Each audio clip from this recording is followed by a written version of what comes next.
I decided to build a system using a document-based database called ArangoDB.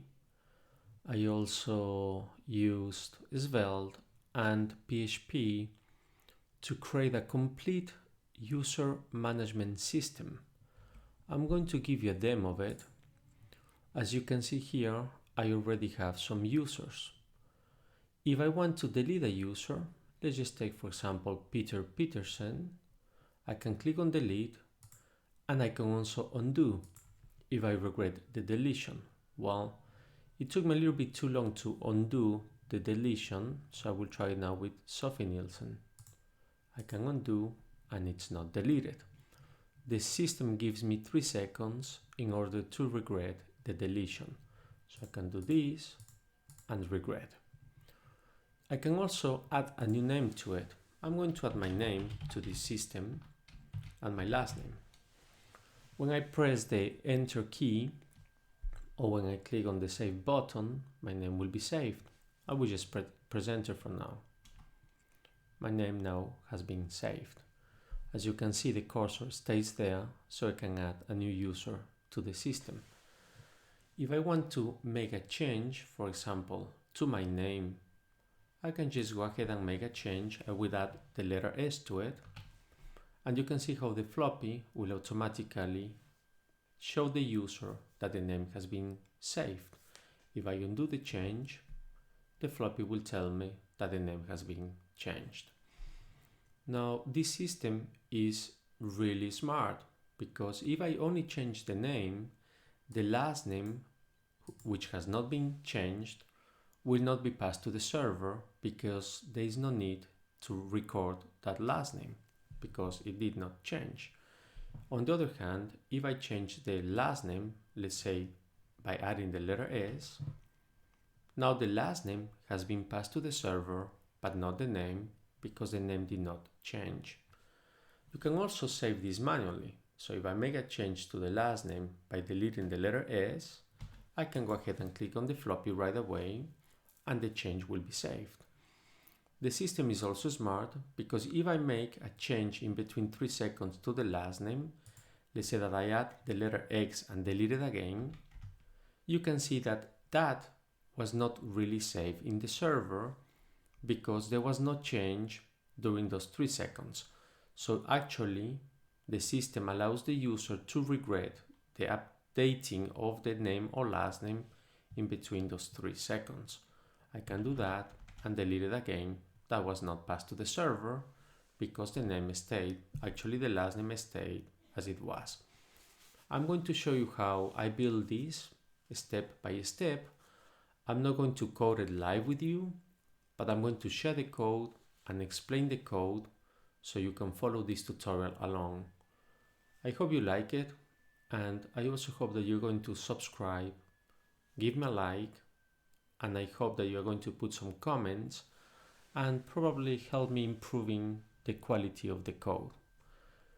To get started, we're going to go to the Arango website and install the database. Search for ArangoDB and go to the arangodb.com website. Find the download button, click on it, and we're going to download the community edition. I'm using Windows, so we'll select the Windows database or the database for Windows. There are many options. I will just use the NSys packages, so it will install the server in my system. So we need to select server. This is going to take a while, and then we're going to install it.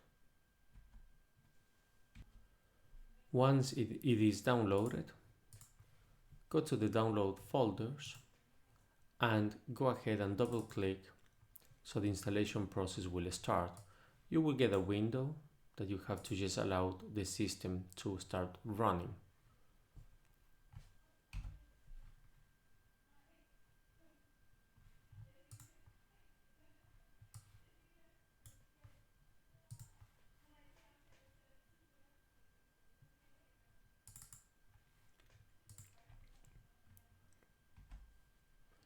Let's click on next. Next again by agreeing. And I will not choose anything uncheck or select anything extra for it. I will just do next again. And I will not give a password for the database. I know this is not security oriented. It should, or you should give a password, but this is just a tutorial about how to do the user management system. So click on next. I will just do the install now, and this will install a RangoDB in my computer.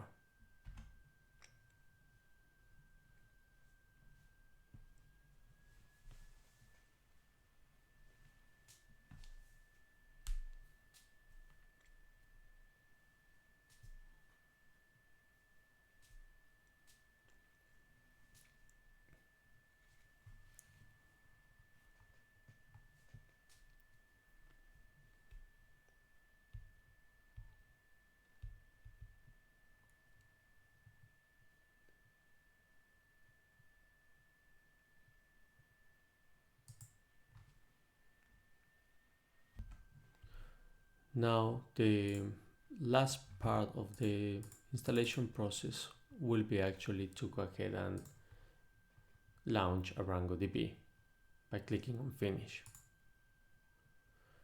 This will open the website on port 8529. I will just close the browser for now, and I will open a new window so you can see what you could do if you don't have that little check that will open the database for you automatically. So you can go to the control panel of the database by doing localhost port 8529 and press enter. The username that we are going to use is root, and as you recall, we didn't give a password to it, so we just have to click on login. Once you log in as root, you have one default database, which is the underscore system, and that's the one that we will be using. So go ahead and click on select the system database. Now that's our database, and we have some collections. At the moment, there are no collections here, so we need to create one. And since we're going to have users, because that's a user management system, we click on add collection, and then we just write users. We don't touch this or anything else. Click on the save button. Now we have a users collection created. If we click on it, you're going to see that we don't have any users. So now we have installed successfully the database, and now we can put users inside this collection. For this tutorial, you will also need to have installed SAMP, WAMP, or MAMP, and make sure that Apache is running. In my computer, it is already running, so make sure that you have it running in your computer as well. The last thing that you will need in order to do Svelte is Node.js. Please keep in mind that this Node.js for Svelte is only to compile Svelte, but you do not need Node.js to run Svelte with PHP or with any other backend language. The only reason we have it is so it can just compile our Svelte code into plain JavaScript.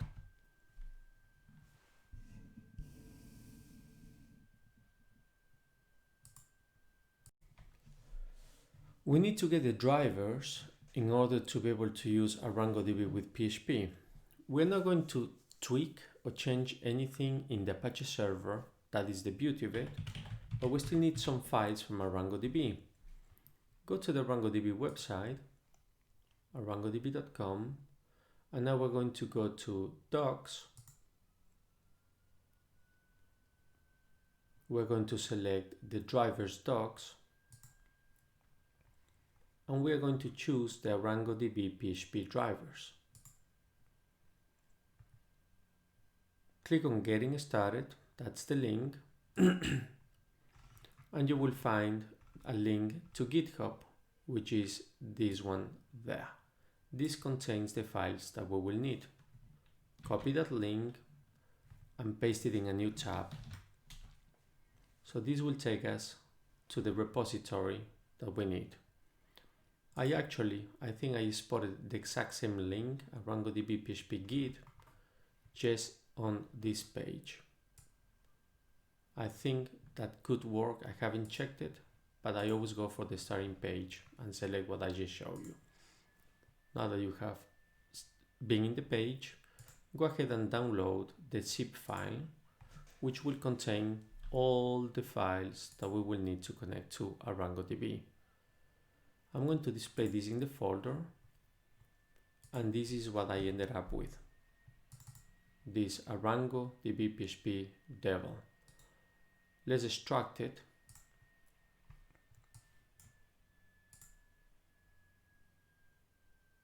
It takes some seconds. And now that it has been extracted, you can see that I ended up with an RangoDB PHP devel folder. You could use it as it is with a name on it. I just don't like it, and I make a change in my code where I connect to this folder. So please go ahead and rename it. Just call it a RangoDB PHP. This folder here, you can move it, and you must move it to wherever you're going to host your PHP application. In my computer, I host my application inside the C, SAMP, htdocs, and therefore I will paste it there for now. So now I have the RangoDB PHP in my htdocs. That's the only thing we need in order to connect to RangoDB. I don't need this anymore. I don't need that. So I'm closing all the things that will just confuse you. All right. We also need to have VS Code installed. I'm not going to show you how to do it. I guess that most of you already have it. And we're going to divide this htdocs folder into two main folders. We're going to create a back folder that will be the back end, where we will have PHP. And we're going to create a new folder. We're going to call it front. And this will be the front end, where we have the Svelte application. The RangoDB PHP belongs to the back end, so I will drag and drop it inside the back folder. All this, you don't have to worry about it. It came when we downloaded this from the Git repository. For the front end, now we need to do a few things here. Open the terminal. I have a shortcut here. And once you have it open, actually, you can go to View Terminal to open it. In my computer, I know the shortcut, so I open it directly with the keyboard. And make sure that you go to the front end. So you will say cd front. Now we're inside that folder, and it is here that we're going to download all the libraries for Svelte.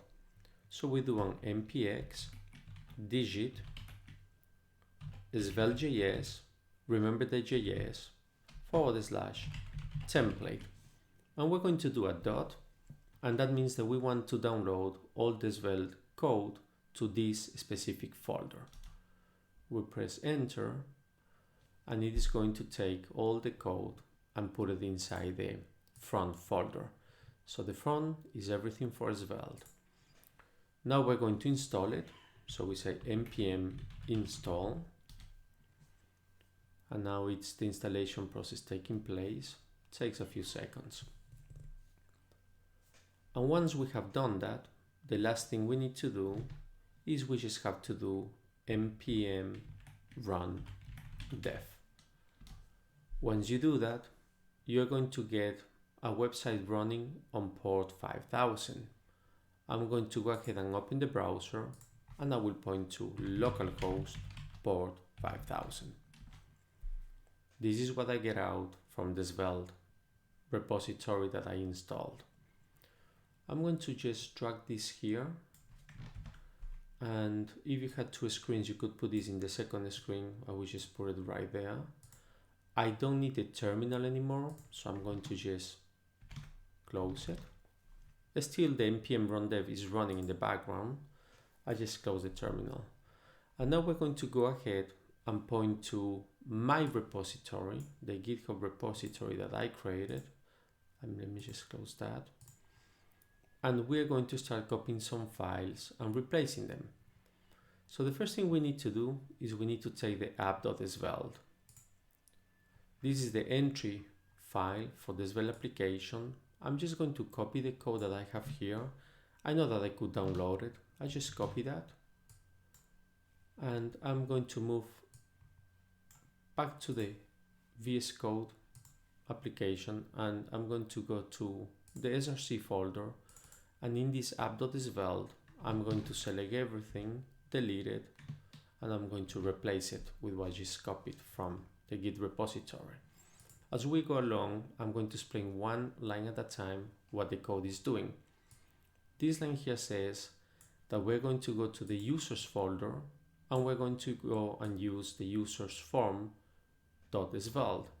Now, I do not have the users folder, and I don't have that component. If we look at the Git repository, you're going to see that we have the users folder right in there. So we could just go ahead and create this folder from VS Code, new folder called users. Make sure it's a capital U. And inside this users folder, which is that one, we will need these 3 files. I'm going to do this one step at a time. I know I could just download all of them, but I want you to create first of all this component, the users form.svelte. I copy the name of it, and I'm going to create a new file called users form.svelte by pasting it.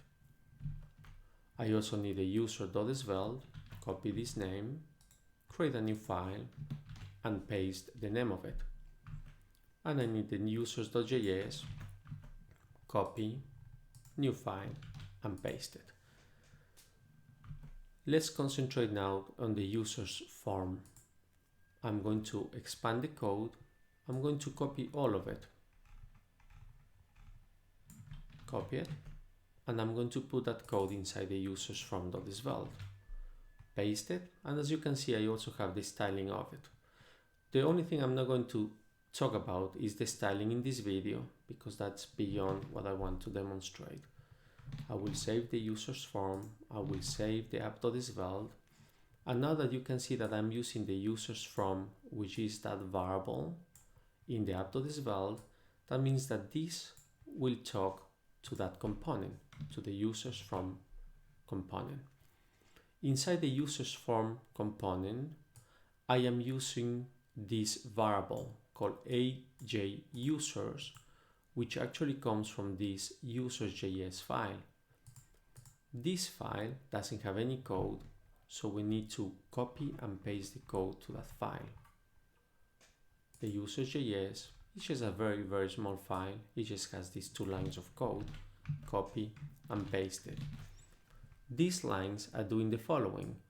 It says that I'm going to create a variable inside my Svelte JavaScript system, and this variable is called the AJUsers variable, which you can write and read from it, and it's going to be an array that eventually will be populated with JSON objects coming from the database, and that's why we have the AJUsers there in between curly braces, and that's the AJUsers right there. The only file we need to populate now is the users.svelte. So we're going to go back, select the user.svelte, select all the code for it, copy it, and now we're going to paste it. Make sure it's saved. Now we go to the users form, and you can see that I am importing a variable called user, that's my undefined variable, from the user.svelte component, which is this component here. This user variable is going to be used later on in the loop where I can create each user individually. So this will be for the front end. I also need actually the CSS for it, that I think I have uploaded to the repository already. The global CSS. Please click on it. and select all this code. Copy. And if you want to replace it, it's not here, it's actually inside public. Go to the global CSS, select all of it, delete it, and paste what you just copied. Save it one more time. Now we have not tested this, so I will go ahead and see what my page contains at this moment. If everything was successful, you should have this. Now you can see that Svelte has created all these on the fly with the code that we just copy and pasted. We cannot create any users just yet because we don't have the backend ready. To create the backend, let me just zoom out this a little bit more, like so. And now we're going to create the backend. We're going to go to the Git repository again. We need to do this for now before I test it. And you can see that I have a lot of APIs here. We have to create each of these files individually. We could have downloaded all these, I know that, but I want to explain what these files are doing one at a time. We're going to create the ArangoDB file. We copy the name of it, and now we go to the back part of it. I will just close all these. I will get back to those files when I start explaining how the code works. In the back end, I'm going to create a new file called arangodb.php. I'm just copying and pasting the names of it. And inside this ArangoDB, I will have a piece of code. I will copy the code and paste it. So now I have a connection to the Arango database. I'll quickly walk you through it. It just says that I'm going to use all these. This is just for connecting to the database, connecting with options. In case I get exceptions, I will be ready to catch them. And this will be how Arango will update my database. Here you will have the database settings. We're going to connect to the database system running on this port. We're going to connect as root with no password. The rest are things that you don't need to know at this time. And finally, we create a database called DB. That's the variable that is pointing to the database, and we connect to it. So that is about this file. Now let's go to the API files. Let's take it in order. We have the API create user, copy, and I will create a new file called API create user. Inside this API, I will just select all this code, copy and paste it. And now you're going to start seeing how simple it is to do ArangoDB. First of all, since Svelte is running on port 5000 and my PHP code is running on port 80, I will need to put this line so I allowed cross-domain origin, because those are two different ports, so you will need this line of code here. Obviously, when you go to production, you will not need it. I will make a video about it and how to connect these two, Svelte and PHP, without this line. Now, I will use exceptions, and that's why I need this line here, an exception on the connection, an exception if the statement is wrong, and I will need to create a statement. Whenever I want to create a client, if you consider the user interface, you can see that I have a name and a last name. And when the user clicks on save, the data will be passed to this API.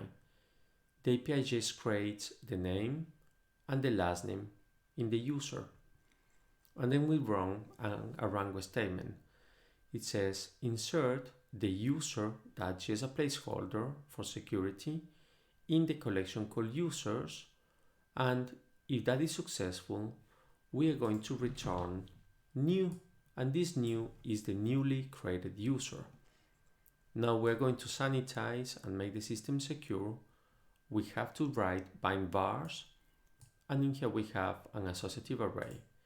User is the variable that you see up here.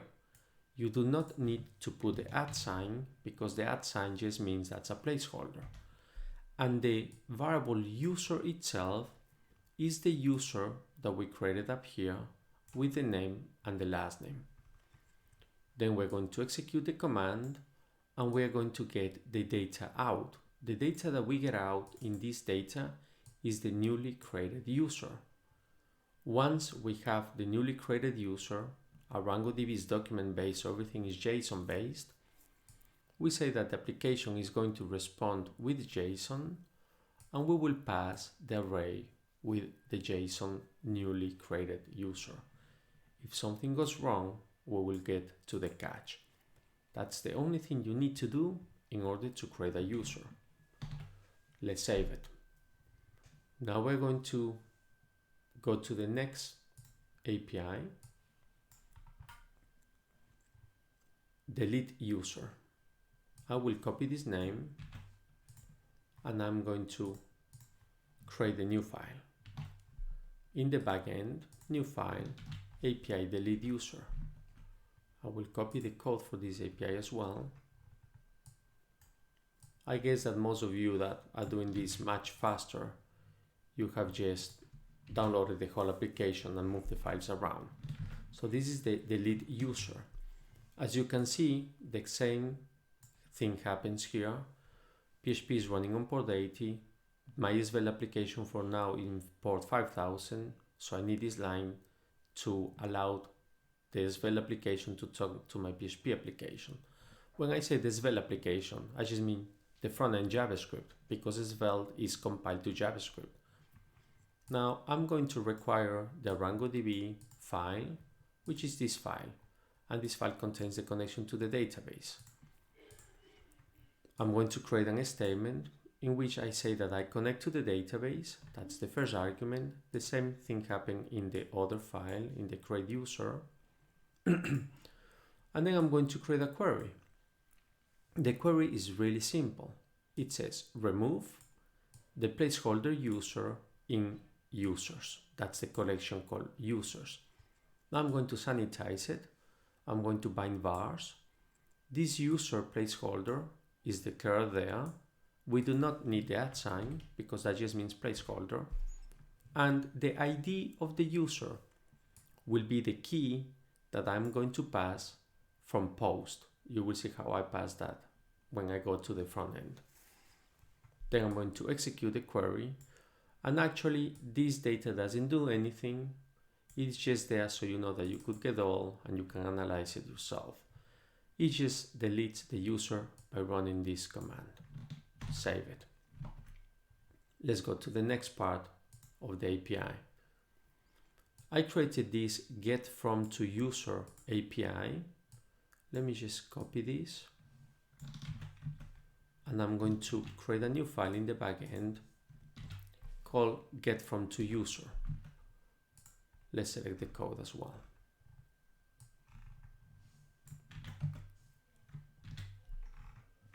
And in this code, we do the exact same thing as I already mentioned. The only difference is that I'm going to loop through the users collection. That's the users collection right there. User is going to be each individual user in the collection. I'm going to sort the user, each user I get from the collection by the name, and I'm going to limit from and to. This from will change according to how many elements I have in the front end already loaded in the browser, and to means that I will get 2 elements at a time. And then I will return this user. Actually, will return 2 users inside an array. This from is a placeholder because we need to sanitize it. We have to be aware of SQL, not SQL injections, but document injections if that was the case. So this from will come from the user interface from JavaScript, and I will convert whatever number is passed as text into an integer. And if there is no number being passed, I will just have a 0. That means that the first time I load the page, I will get users from 0 to 2 sorted by their name. I will execute the command. We will get all the results right there. And these results are just an array with 2 users. I will tell the front end that you will receive JSON, and then I will just pass the encoded data as plain text. Save it. And let's see if I have another API. Yes, the last one, the API update user. Copy this, and I will create the next API. API update user. Let's look at the code and copy it. Copy and paste, and I will explain what it does. Same as before in line number 2 about the cross-domain port 80 and 5000. We require the RangoDB file, and here comes the really smart part of the system. If the name has been updated, and only the name, I check it, and then the user interface from the front end, only the name will be passed. So I say, if the name has been passed, I will create the object user only with the name of it. Then, if the last name has also been passed, because you could in principle update the name and the last name at the same time, or with a lag of 1 second in between, then I will add the last name to the user. And if that is passed, obviously I need validation in all my files. I'm not validating server side because the video will be too long, but you should validate the name and the last name. If that's done, then I just say that I connect to the database, and I'm going to execute this query. In this query, I will update. The key is the placeholder because I need the unique identifier for the user with the user placeholder. This user is actually this associative array containing the name or the last name, or containing the last name and the name, or any scenario that you can imagine between those two. Then I will bind the variables. The key is going to be passed via post, so that will be the key. I'm sanitizing here. And the placeholder user is going to be the user that I just created right here in this part there. I will execute and it will be updated. This doesn't do anything, it's just there for demonstrations purposes only.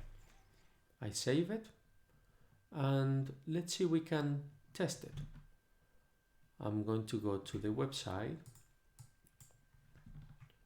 and I'm going to try to create a new user. I will put my name first, and if we get into bugs, we will try to debug it. Now it's running, my name is saved. If we reload the page, you can see that the name is already there. Now we're going to do Harris, Morris, for example. You can see how the cursor, when I press enter, it set there automatically. Then we're going to do Sophie, Nielsen, Rebecca, let's do Johnson, and then you can go on and on and on. Let's make a change to Sophia. Let's call it Sophia. It's saved automatically. Let's delete Rebecca Johnson. It is deleted. So now I'm going to explain the code in the front end. This is working fine. Oh, let me just get more users. I have these users ordered by name, and then I keep on getting the last user. I'm going to create a new user. I will call it Sue Zebra, however that's spelled. If I reload, show more users, you can see I always get 2 at a time. Even now I do, let's do a Pedro Cuello. If I reload, I get P and H and P actually. I'm going to show you how I did this part here. And then I get the SS names and the Z name there. So we can try to delete a few of them so you can see how that takes place. It's nice, right? Okay, let's go to the front end now. I'm going to close all the APIs that has been successfully created. And now I will explain a few things about the front end. In the script folder, in the SRC folder, we have the app.svelte, which I previously explained to you. And now we have the user form.svelte. This user form is actually this form that you see up here. It contains the form in which you have the input field for the username and the input field for the last name with the button save. It's right there. And the show more users is actually this button that you see here. Now, a few things that you will need to know is that on submit, that's a Svelte syntax, I'm going to use this decorator called prevent default, which means that if I click on the button or if I press enter, the form will not refresh the page will not be reloaded. That's why I have this. And when I submit the form, I will call the function save user. The function save user, it's right here. It just says that it is going to connect to the API called create user right here. It's going to be a post, and we're going to pass is the form by creating the new form data, and here comes the nice part of it. This variable called frm save user has been declared up here, and this function, this variable frm save user is binded to this form. So what you have to type is bind colon this, and then you hook it, you link it to this variable, and that's it. That's how you refer to this form. Then we're going to expect the data to get back as JSON. And now these AJ users, which is coming from, I'll show you this here, from here, AJ users, which has been imported right there. This is called an store in Svelte. So I say that the store, I need to put the $sign in front of it because that comes from a store, equals the response that we get out is actually an array with 2 JSON users. So what I'm doing is I am exploding the res, which is the array, by taking these 2 elements out of the array. That's why I do the ... res that just says give me the elements without the array, so you understand it. So now I have 2 JSON objects here, and then I say from the array with J users, that array contains plenty of users. It could be 2, 4, 6, we don't know how many, as many times as you requested users or as many users you have in the database. So if you have something like this in the AJ users, that's also an array. So when you do the ... it actually takes this away, and now you end up with JSON objects only. So if you look at this syntax, you have the array followed by the JSON objects, comma, followed by the JSON objects, and then you close the array. So that's why I did in this line here. Once I have successfully retrieved the users, this will automatically trigger the loop. This will go here and actually will loop through the users again, and it will create a user element automatically. And then I will just say that the username, the value of it will be empty, and I will put the focus on this txt username. So now this is also binded. You can see that I declare a txt username variable, and that variable is binded to this input by doing bind this txt username. I also have the user last name, which I bind right there. Now I'm going to show you what happens when I load the page. So as soon as I reload it, you can see 2 names popping up, and that is coming inside the get more users function. You could do this on mount because Svelte has an on mount function. I just want to call this myself manually. So I say get more users will trigger as soon as the user form gets loaded into memory. So this just calls this function. Then I talk to the API get from 2 users that I previously showed you.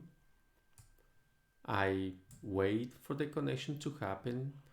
And then as soon as I get data out of this API, remember I always get 2 users at a time, I say that now my from users, which I'm passing here, is whatever I had plus 2. The from users started at 0, but now it will be 2. And the next time, when I get more users, this will be 4, 6, 8, and so on.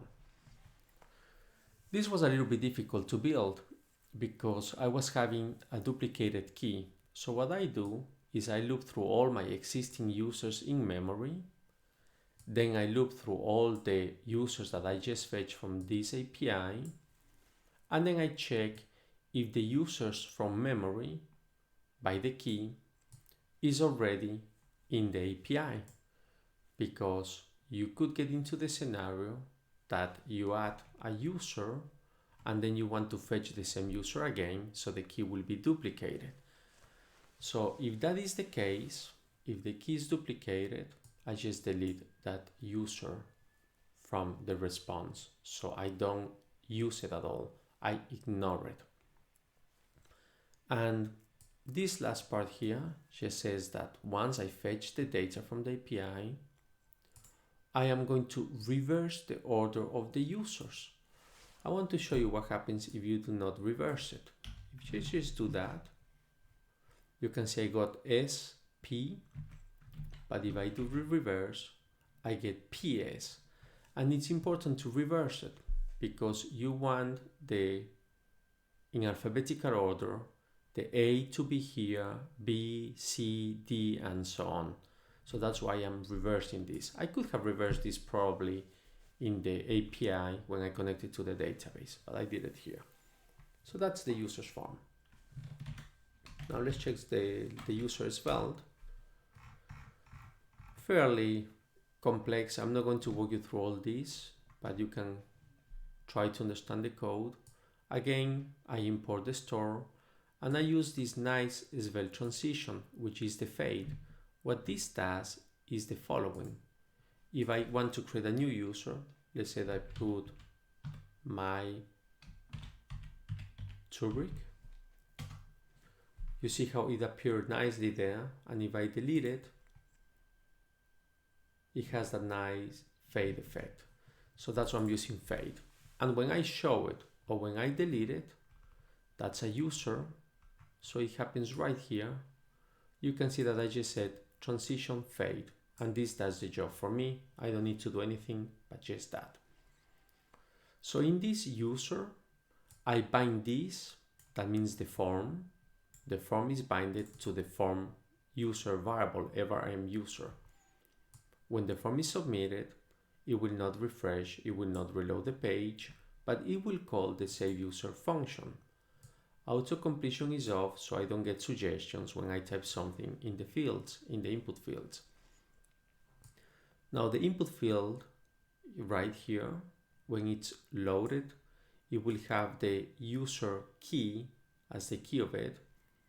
And I also have binded this input to the txt username and this to the txt user last name. So that you can see that I'm binding stuff to variables, and then I'm injecting or putting the names of the user, the last name of the user inside each of these input fields. Another thing that was important for this video is how I delete with a timer, and it's right here. This is probably something that you should try to analyze.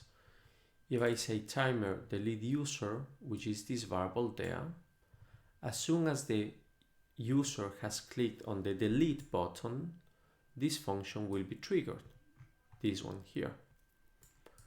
And then when it does, it just says that the timer is going to be pointing to the set timeout that will run after 2 seconds. Now, if the user clicks on undo, meaning that the user regrets the deletion, the caption of the bottom is not going to say delete. As you see it there now, the caption is not delete, it says undo. So if the user clicks again on this button and the button is not delete, it's undo, it will not run this piece of code. It will actually set the user state to nothing, and it will clear this timer. this timer here will happen in 2 seconds. This variable points to the timer. If the user clicks on undo, this variable, the timer delete user, will be cleared. That means that it will not execute this code there. That's how I undo. The exact same thing happens when I save. You can see how this will disappear in 2 seconds, and that happens in the save user. The save user will just try to pass the form to this API called update user, and the saving of it happens right here. This is canceling the saving time, so it says that it will cancel the timer update user, and this update user is the code that will try to update the user automatically after 2 seconds. So if the system senses that the name has changed or the last name has changed, it will actually run the save user function in 2 seconds. And that's the function that will run here. Right? So now I have walked you through the code. I show you how to create this application. It's fully running. And I know that there are many questions that you may have. This is an advanced tutorial. This is not a step-by-step teaching tutorial for Svelte, PHP, and Rango. But the idea of it is that you can look at the code, try to analyze it, and try to understand it. I hope that you like the video. I hope that you will subscribe, like it, and comment it, please. Thank you very much.